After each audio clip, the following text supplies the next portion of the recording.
Queridos irmãos, queridas irmãs, então agora esse é o vídeo 452. Já estamos terminando do Laboratório do Mundo Invisível e o próximo capítulo é o capítulo 9 dos Lugares Assombrados, né? Então é o próximo capítulo.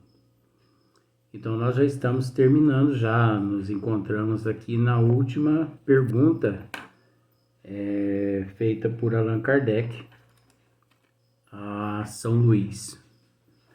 Então, na questão 131, pergunta de número 131, Kardec, ele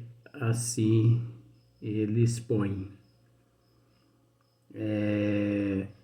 Esta teoria nos fornece a solução de um fato bem conhecido em magnetismo, mas inexplicado até hoje, o da mudança das propriedades da água, por obra da vontade. O espírito atuante é o do magnetizador, quase sempre assistido por outro espírito.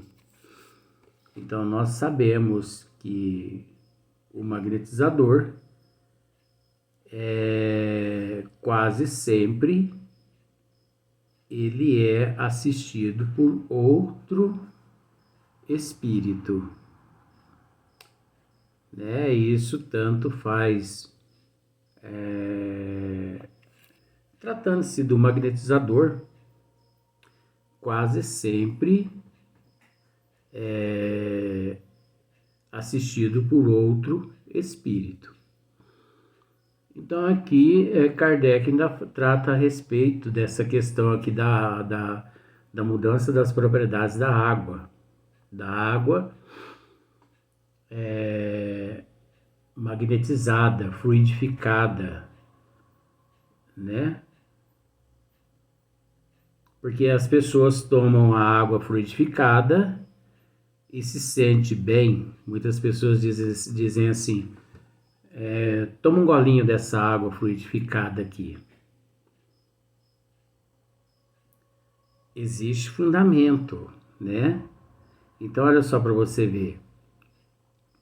Ele opera uma transmutação por meio do fluido magnético, que, como atrás dissemos, é a substância que mais se aproxima da matéria cósmica, ou é o elemento universal. Então, o fluido magnético. Então, ele opera uma transmutação por meio do fluido magnético. O espírito, ele opera uma transmutação por meio do fluido magnético, que, como atrás dissemos, é a substância que mais se aproxima da matéria cósmica, ou elemento universal. É óbvio que, de acordo com o nosso nível evolutivo, dessa forma que Kardec descreve. Ora, desde que ele pode operar uma modificação nas propriedades da água, o espírito pode, operar uma modificação nas propriedades da água, pode também produzir um fenômeno análogo com os fluidos do organismo, né? E já tratando-se dessa energia elevada ao organismo, Agora nós temos que ressaltar que, vamos continuar só, tem um pedacinho aqui, com os fluidos do organismo, donde o efeito curativo da ação magnética convenientemente dirigida. Então nós sabemos que existe aqueles médios, existe aqueles seres dotados dessa capacidade energética, né, de acordo com a evolução do ser. Só que dentro do processo evolutivo de cada indivíduo, cada qual recebe de acordo com a sua fé e o seu merecimento, o que equivale a dizer que tanto a fé e o merecimento de acordo com a programação reencarnatória do indivíduo, de acordo com a aceitação, de acordo com, enfim, de acordo com a sua vida, né? Sabe-se que papel capital desempenha a vontade em todos os fenômenos do magnetismo. Não só do magnetismo, mas em todos os outros fenômenos, né? A vontade do espírito, tanto encarnado, que se considera alma, quanto do espírito desencarnado, né? Do ser desencarnado que encontra-se na condição de espírito. A vontade, o amor, são essas alavancas que, de alguma forma, contribuem para o êxito de cada qual. Porém, como se há de explicar a ação material de tão sutil agente? A vontade não é um ser. Olha só para você ver. A vontade não é um ser, uma substância qualquer. Não é sequer uma propriedade da matéria mais etérea que exista. A vontade é atributo essencial do espírito, isto é, do ser pensante. Então, a vontade é atributo essencial do espírito, isso é, do ser pensante. Então, a vontade, não vamos assim dizer, não é uma propriedade da matéria mais etérea que exista. Não tem nada a ver. A vontade é atributo essencial do espírito, isto é, do ser pensante. Com o auxílio dessa alavanca, ele atua sobre a matéria elementar e, por uma ação consecutiva, reage sobre seu composto, reage sobre seus compostos, cujas propriedades íntimas vêm assim a ficar transformada. Então, a vontade do espírito, a vontade do médium também, porque aqui fala a respeito do médium de cura.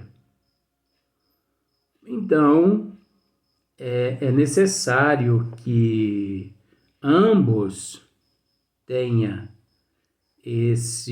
essa vontade, é necessário que ambos tenha esse fluido, esse magnetismo, né? Não basta só vontade, é necessário que ambos tenham esse fluido, principalmente o médium, né? Principalmente o ser que encontra-se no corpo físico, é necessário que ele possua esse magnetismo curador. Agora, dentro do processo evolutivo, nós temos que entender que muitas pessoas podem, assim, pensar, mas com relação às curas e tudo mais, e a lei de causa e efeito, ação e reação. Ora, nós temos que entender que essa substância que de alguma forma é extraída tanto do espírito quanto do médium, de acordo com a fé e o merecimento de cada ser, estimula as pessoas assim àquela contínua batalha, aquela luta, aquela perseverança, porque nós automaticamente é preciso que as pessoas entendam que nós mesmos quem auto nos curamos, nós mesmos quem auto nos curamos, através da... A pessoa fala assim, mas através da fé? Sim. Através do merecimento? Sim. Mas é preciso a reforma íntima, a reforma moral, a mudança de hábito, comportamento, de atitude. Porque não basta curar o corpo físico, é preciso a cura da alma. Os médicos se esforçam para curar o corpo físico. A doutrina dos espíritos, ela nos orienta à cura da alma. Porque não adianta a pessoa recorrer freneticamente em busca da cura do corpo físico sem antes a alma estar curada.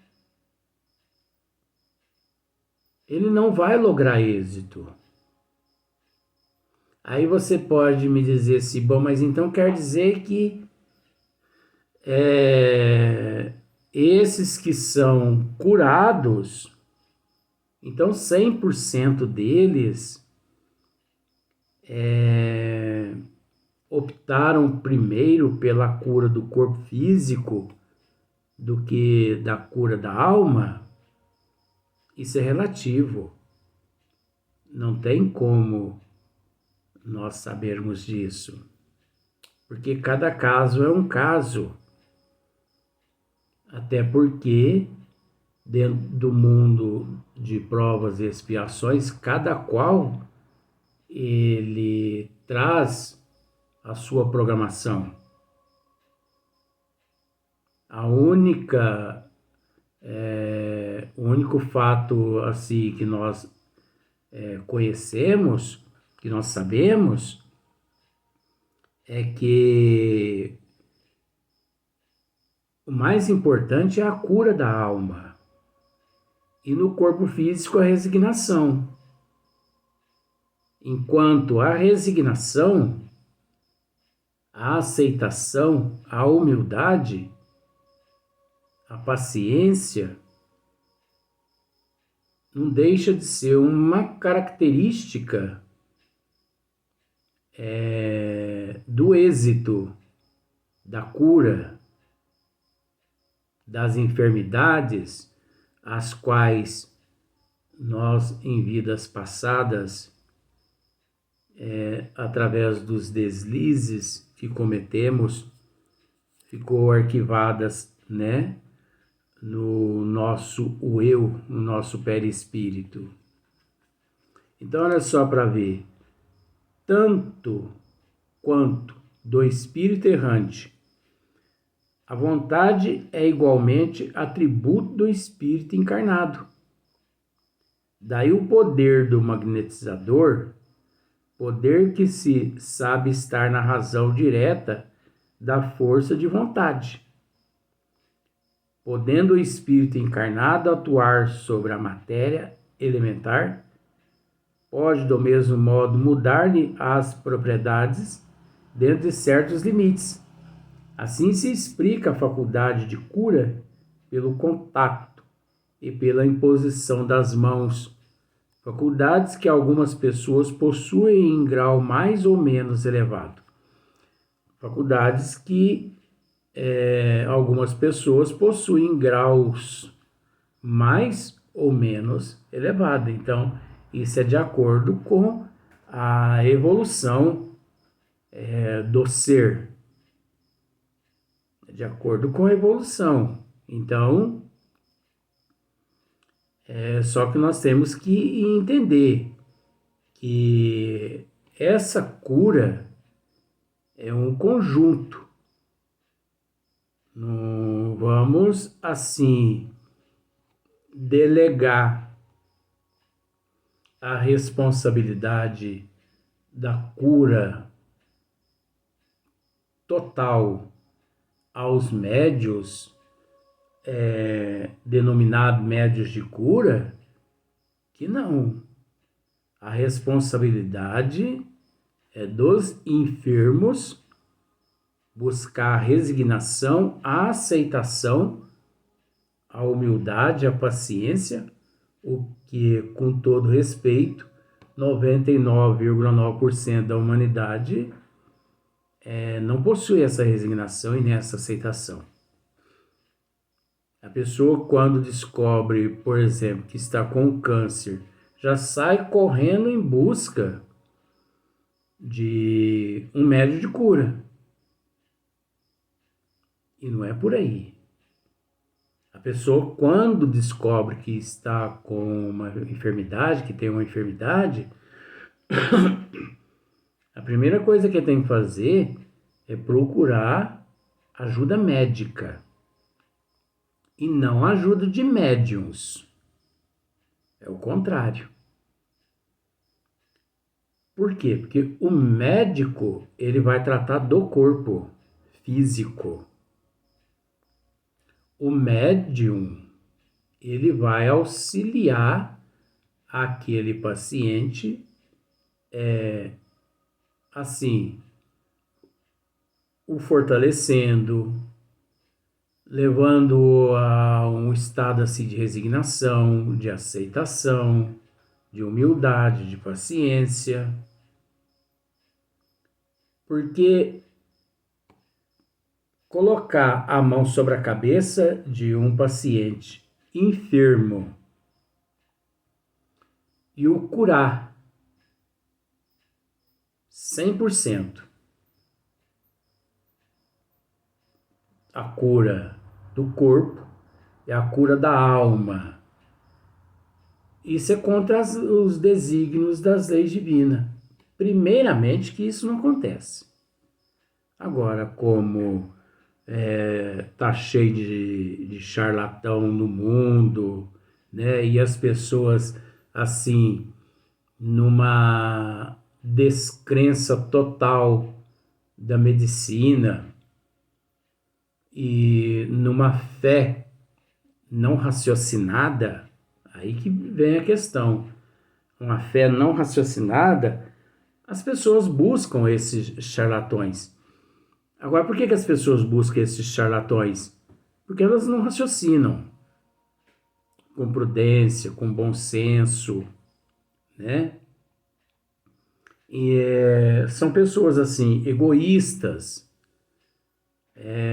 são pessoas assim materialistas, são pessoas que têm medo da morte, são pessoas que desconhecem a imortalidade da alma, a pluralidade das existências, a lei de causa e efeito. São pessoas que desconhecem os desígnios das leis de Deus. São pessoas que desconhecem e que nunca se preocupou com essa questão, porque encontra-se no corpo físico. São pessoas que não acreditam na reencarnação, não acreditam, enfim, na vida após a morte física. A pessoa, você fala da seguinte forma, a dor, o sofrimento é uma bênção que Deus envia aos teus eleitos. A pessoa fala, Deus que me livre. Onde já se viu isso? A dor é uma bênção, o sofrimento, a doença é uma bênção que Deus envia aos teus eleitos. Eleitos à oportunidade de se regenerar, de se resignar. Então, a pessoa, esse medo todo do desconhecido, pelo motivo da ignorância das leis do Criador, ela busca aqui, busca ali. É lógico que aqui Kardec está, ao mesmo tempo, tratando a respeito de como esse processo todo do magnetismo, dessa energia do médium e do espírito, a vontade, né? Acontece. Ele está explicando aqui como todo esse processo acontece. Mas você há de convir que é impossível no esmiuçamento tratar de todos esses fatores, porque cada questão desta aqui gera-se muitos vídeos, então apenas fazendo assim um respaldo. Mas é preciso tomar bastante cuidado.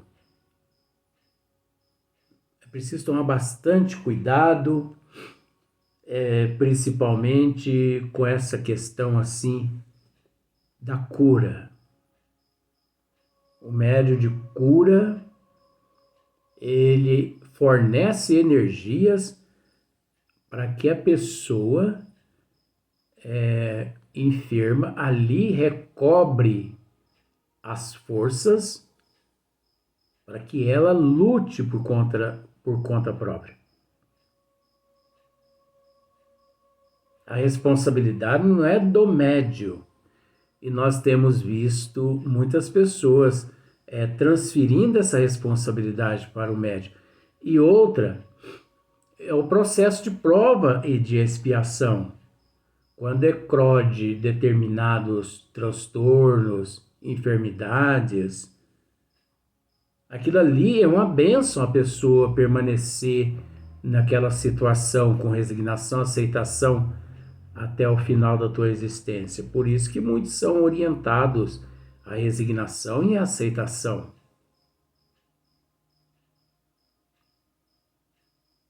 Que vantagem há em curar o corpo físico antes da cura da alma? Não há vantagem nenhuma. Porque o corpo físico se desintegra, é um processo natural. Né? É um processo orgânico, biológico, fisiológico, é um processo natural. Agora, o espírito não, a alma, ela sobrevive àquele estado ali e desperta na erraticidade. É óbvio, nós temos que fazer o possível para que quando retornarmos ao plano espiritual, que retornemos em condições melhor do que quando reencarnamos, né? Então, Kardec, aqui é lógico que não explicamos tudo a respeito dessa questão, até porque é impossível pelo fato de muitos vídeos. Então, aqui Kardec ainda fala, veja-se no capítulo dos médios, o parágrafo referente aos médios curadores. Veja também na Revista Espírita, de julho de 1859, páginas 184 e 189, né? Se nós recorrermos a essas páginas, nós vamos encontrar assuntos relacionados ao que nós acabamos de dizer e a tudo que Allan Kardec nos esclareceu aqui nesse capítulo, né? No término desse capítulo. Agora o próximo vídeo vai ser dos Lugares Assombrados, capítulo 9.